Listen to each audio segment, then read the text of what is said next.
accepter soi-même ou une situation, est-ce que ça veut dire renoncer à changer et se résigner? Ça, c'est une question qui m'a beaucoup, beaucoup occupée et qui fait l'objet, je trouve, d'une profonde confusion, il me semble, dans les milieux dev perso, spiritualité, etc., qu'il me semble importante ici de clarifier et de bien expliquer. En fait, moi, pendant longtemps, et peut-être que c'est ton cas aussi, je me disais, mais en fait, je comprends pas parce que on me serine à longueur de journée qu'il faut s'accepter, qu'il faut s'aimer, qu'il faut accepter le monde tel qu'il est, etc. Voilà, on entend beaucoup ça, voilà, l'acceptation, l'acceptation. Et moi, je me disais, mais enfin, non, à un moment donné, moi, non, il y a des choses que je peux pas accepter. Et puis, du coup, je me disais, mais alors, ça veut dire quoi? Ça veut dire que quand on est dans un état d'acceptation, on renonce à s'améliorer, on renonce à changer une situation, on se résigne au monde tel qu'il est. C'est pas possible, ça. Voilà. Et donc, je me suis pas mal penchée sur cette question, jusqu'à finalement comprendre une chose que j'avais pas comprise avant. C'est qu'en fait, dans cet apparent paradoxe, qui serait de dire que accepter les choses ne signifie pas se résigner à les changer et renoncer à les changer, c'est parce qu'en fait, il faut préciser une chose, c'est que quand on parle d'acceptation, on parle d'un état intérieur. Alors que quand on parle du changement qu'ensuite on veut apporter voilà, sur soi-même, sur l'état du monde, etc., on parle de quelque chose d'extérieur à nous, du monde de la forme, de la matière. Et c'est ça en fait qu'il faut bien comprendre, c'est que ce fameux état d'accueil, d'acceptation qu'on nous invite à cultiver dans le monde du dev perso et de la spiritualité, enfin surtout de la spiritualité, c'est un état d'acceptation intérieure dans le présent à l'instant T, mais qui ne préjuge en rien des actions ensuite qu'on va pouvoir entreprendre dans la matière, dans la forme, à partir de cet état-là, en fait. Mais pourquoi est-ce qu'il est nécessaire de cultiver un état d'acceptation intérieure, donc?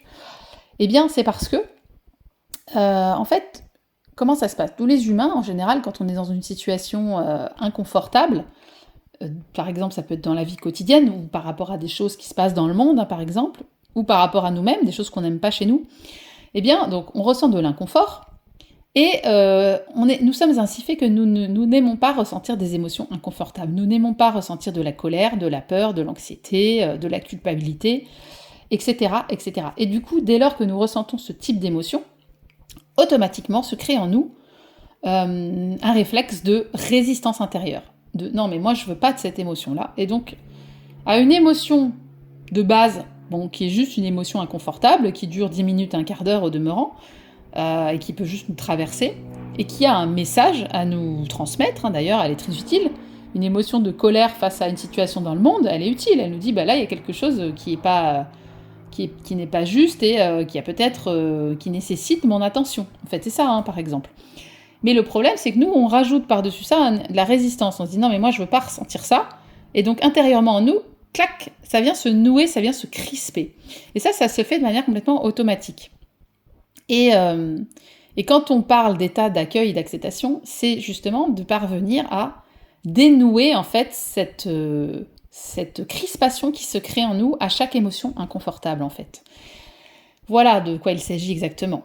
Parce que du coup, que se passe-t-il? Quand on est dans cet état de crispation, de tension intérieure, derrière, toutes les actions qui vont découler de cet état-là vont créer dans le monde autour de nous, vont créer de la résistance, d'une manière ou d'une autre. Voilà. Et donc, il est nécessaire, avant toute action qu'on entreprend, de le faire en partant d'un état intérieur de relâchement et d'accueil de ce que nous ressentons.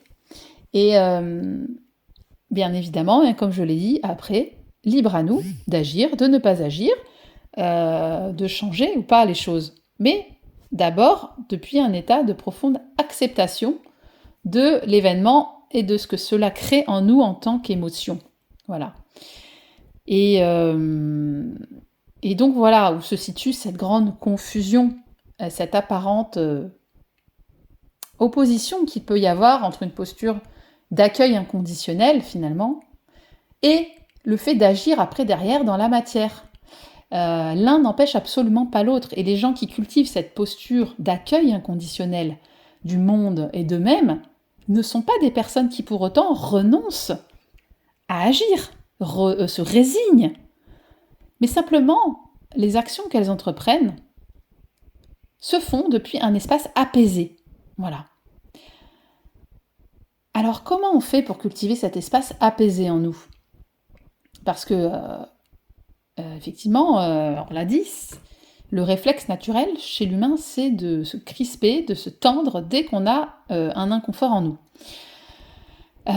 Eh bien, en fait, c'est très simple à faire, mais c'est simplement que nous n'avons pas cultivé ce réflexe-là depuis notre naissance, depuis l'enfance, et qu'il faut réapprivoiser cette manière de faire. En fait, le meilleur moyen de venir désamorcer cette crispation intérieure, c'est simplement de venir l'observer, l'observer depuis un espace plus profond, depuis une échelle plus profonde que l'échelle à laquelle elle se produit. Alors je vais m'expliquer bien sûr, mais en fait, quand on a une émotion inconfortable, donc en fait je l'avais dit déjà dans un précédent épisode de podcast, en fait moi je vois, et je suis pas la seule d'ailleurs, mais bon, je l'explique comme ça, moi en tout cas, je vois l'être humain comme composé de différentes couches qui correspondent finalement juste à des échelles de taille en fait. Il y a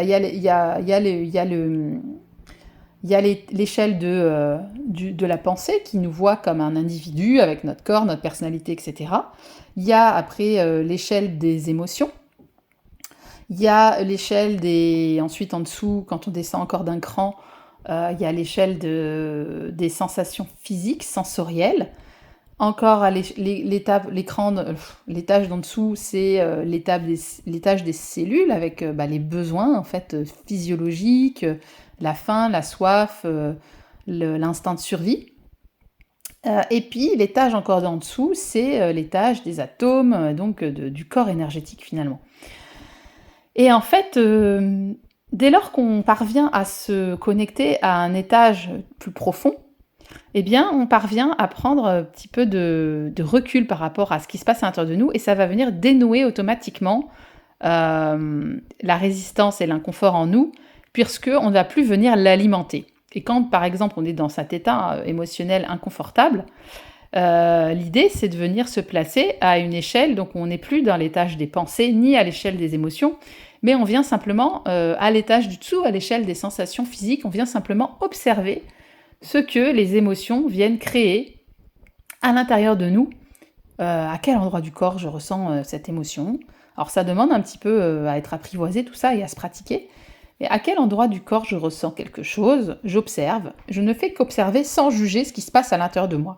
Donc je ne suis plus connectée à l'échelle de la pensée qui viendrait alimenter cet état émotionnel en rajoutant de la culpabilité, de la résistance, du « Ah mais il ne faut pas ressentir ça, il faut que je stoppe cette émotion, il faut que je trouve une solution, etc. » On sort de ça. On n'est plus en train de chercher une solution pour faire cesser l'inconfort en nous. On est tout simplement en train de l'observer depuis un espace qui est neutre en fait, qui ne vient plus alimenter le cercle infernal, émotion, pensée, émotion, pensée. Et là, on arrive à s'extraire du coup de cette boucle infernale et automatiquement, l'état de résistance intérieure, l'état de jugement intérieur, l'état de tension intérieure va de lui-même se relâcher, se dissoudre. Et je suis certaine que vous avez déjà fait cette expérience, que quand vous avez l'impression que ça va pas bien, et bien le simple fait d'exprimer à quelqu'un que ça ne va pas bien ou de l'écrire dans votre journal, eh bien, vous avez cette sensation du coup qu'il y a quelque chose qui se dénoue en fait. Et bien c'est exactement ce phénomène-là. Et c'est encore mieux si on parvient à se connecter donc à ces ressentis corporels. Mais voilà, le simple fait de reconnaître l'existence de cet état émotionnel inconfortable sans chercher à le modifier, va de toute façon permettre de le laisser nous traverser et se dissoudre naturellement sans l'alimenter. Parce que le problème, c'est que quand on cherche à supprimer l'émotion inconfortable, on ne fait que alimenter des pensées, etc., qui vont venir après faire durer tout ça, en fait, et le faire grossir. Et puis après, on va rentrer dans des actions qui vont nous générer plus de résistance, qui vont nous revenir, et la résistance va nous créer de nouveau plus d'inconfort, et on rentre dans un cercle infernal, voilà. Et on n'en sort pas. Donc voilà, l'idée c'est vraiment d'accueillir cet état émotionnel inconfortable que peut nous créer une situation ou quelque chose en nous, chez nous. Ça peut être, voilà, je me regarde dans le miroir et le reflet que je vois ne me convient pas, ne me plaît pas. Ok, bah, comment est-ce que je peux juste accueillir ça, cette émotion-là, et observer ce que je ressens. Voilà. Derrière, après, on peut décider de mettre en place des actions pour changer ou non la situation extérieure, la forme. Mais cette action prendra sa source dans un espace en nous qui est émotionnellement apaisé. Et cela fera toute la différence, puisque la vibration que nous émettrons dans le monde, dans la forme, n'aura pas du tout la même fréquence. Et voilà, ça paraît un peu dingue ce que je dis, mais c'est une réalité, et tu l'as déjà sûrement observé sans y mettre des mots, hein, sans l'expliquer. Mais en fait, ce n'est que ça, finalement. Et donc, de manière très concrète, quand un inconfort se présente dans ta journée, dans ton quotidien, petit ou grand, l'idée, c'est de simplement venir prendre conscience de cet inconfort, c'est-à-dire venir l'observer à l'échelle de ce qui se passe donc à l'intérieur de nous. Donc, quelles sont les pensées qui m'ont déclenché cet état émotionnel inconfortable? Quels sont les jugements dans ma pensée qui viennent créer cet état émotionnel inconfortable? Et qu'est-ce que ça me crée dans le corps au niveau des sensations physiques? Et puis, le simple fait de faire ça, et on peut aussi, pour justement arriver à bien se connecter à notre monde intérieur, on peut venir respirer, simplement mettre notre conscience sur notre respiration et venir respirer à travers l'inconfort physique qu'on va ressentir. Par exemple, si c'est dans le ventre, je viens respirer à travers la douleur au niveau du ventre que me crée cette émotion. Et au bout de quelques minutes, tout ça va venir se dissoudre. Mais on n'aura pas mis l'émotion sous le tapis, on lui aura laissé de la place pour être là, pour exister. Et puis après, depuis cet espace apaisé en nous, on va pouvoir décider de mettre en place ou pas une action dans la matière. Voilà. Et donc, ça, je crois que c'est vraiment l'habitude peut-être la plus fondamentale que tu peux mettre en place dans ton quotidien dès aujourd'hui et qui va avoir des répercussions immenses dans ta manière d'agir ou de ne pas agir dans le monde. Et donc, j'espère qu'avec toutes ces explications, tu comprends qu'en fait, accepter, au sens d'accepter intérieurement l'état émotionnel que nous crée une situation, ne signifie pas se résigner, renoncer à agir dans la matière pour potentiellement changer quelque chose.